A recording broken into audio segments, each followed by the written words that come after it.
We are here with Kevin Goh, CEO of the Singapore Chess Federation at the Olympiad. Kevin, how are you doing? No, I'm doing great. This is my 8th Chess Olympiad. I'm very excited to be here. I think the first one was 20 years ago. So yeah, really happy to be here. And I want to talk a little bit more about your chess career. You attained the title of Grandmaster in 2020. The first time since 1999 this was achieved in Singapore, right? 2 decades later. Tell us a bit about that journey and any difficulties you faced. Well, I think mainly it's all about trying to combine your full-time job and combining that with chess tournaments and training. So plus, I'm not exactly a very talented chess player, so I just got to work extra hard and put in a bit more time and investments into training and getting coaches to help me along the way. I think that a lot of strategic planning has to be put in place as well to plan for, let's say, tournaments in a row so that you don't take too much breaks in between. So it's a really long story. I don't even know where to start. Yeah. But you attained this title while still having a full-time job. Yeah, that's correct. Wow. So I kind of regretted not trying harder when I was much younger, say when I was studying or when I was in university. Yeah. I think back in the day, I was a bit more contented with being an international master and having a full-time job. And something just changed along the way. Well, I mean, now you're an inspiration story, right? To show that you can have your life and come back to chess and devote enough time to chess, you can reach your goals, and at any age. Yeah, I mean, I would love to, try to encourage a different path to getting the title, because it was a really long and arduous journey. And yeah, I wouldn't recommend anyone to go along the same way, because to try to do this for 13 years is kind of long. I understand that there are other grandmasters who took an even longer time, and I don't wish to discredit them in any way. But yeah, I would want to encourage young players to be more ambitious, have a long-term plan, and to always have set a high limit for their ability. And we're gonna have the World Championship match in Singapore soon. How do you think that's going to affect the chess culture in Singapore? Yeah, I think that, first of all, the narratives of DING and GUKESH, I think their stories will be very interesting to the general public. And I hope that that could inspire more young children to take up this game and hopefully be inspired by their stories. Yeah. And speaking of the two of them and their mentalities, of course, we had bids from different countries to host the World Championship match. But Singapore is a neutral country. How important do you think this is for both players? So yeah, I think it just makes a lot of sense for Singapore to be hosting this tournament because of the accessibility for both countries. Yeah. We have a large tourism partnership with both nations, and time zone is great. Lots of flights. I think it just makes a lot of sense.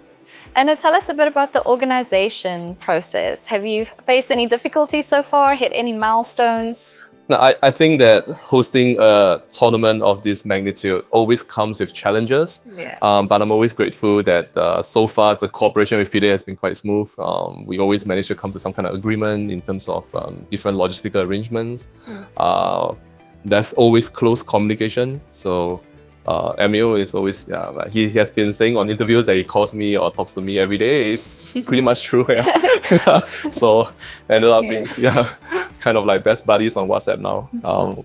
But I think that so far the organizing process has been pretty smooth, and I'm pretty confident that we can pull off a spectacular event. Yeah. Will there be any side events planned for fans who want to travel all the way to Singapore to witness this big match? Yeah, I think there will be lots. We recently announced that there will be an age group event. There will also be a Singapore International Open tournament with a pretty decent prize fund and conditions for grandmasters. So that has been announced. We also have a few surprises coming up. So not quite sure we should announce that now, but something that... Stay tuned. Yeah.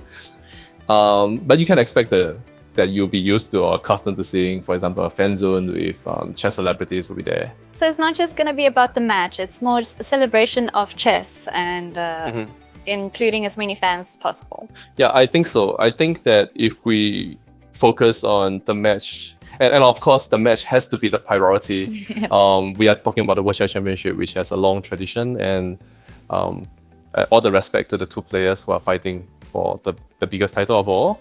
I think that it is also very important to leverage on the importance of this event, the heritage and the tradition, to showcase chess in his in how to say, like, in its full bloom of benefits and awe, I would say, that, and to help the regional chess community and global chess fans to enjoy the match together. I think that's really important, and that's what we are focused on doing.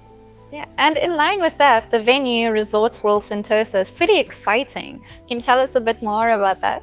Yeah, it's really exciting. It's Singapore's first integrated resort, so there are lots of nice spots around. So the whole idea is that you come to visit the match.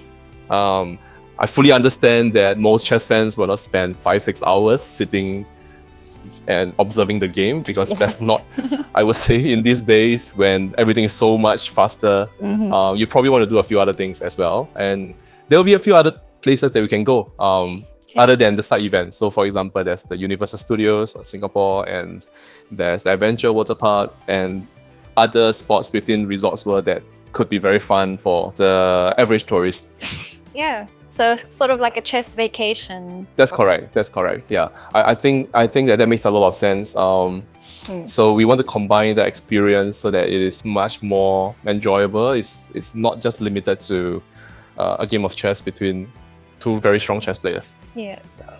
And in possibly the biggest announcement of recent times about the match, Google will be the title sponsor. Can you tell us a bit more about that? Yeah, I think it's just absolutely amazing.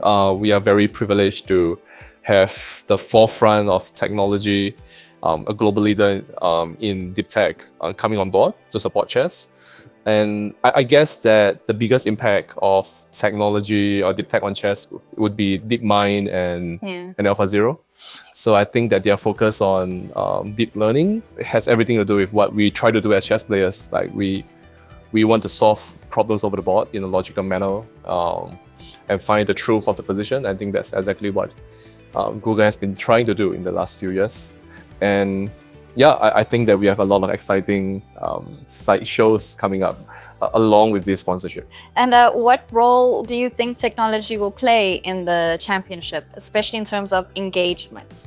I think that there will be a few surprises as well, and hopefully along the way we can showcase that. But you can expect some use of technology that can allow the whole fan experience, even in terms of online broadcasting, to be a bit more engaging as compared to the past.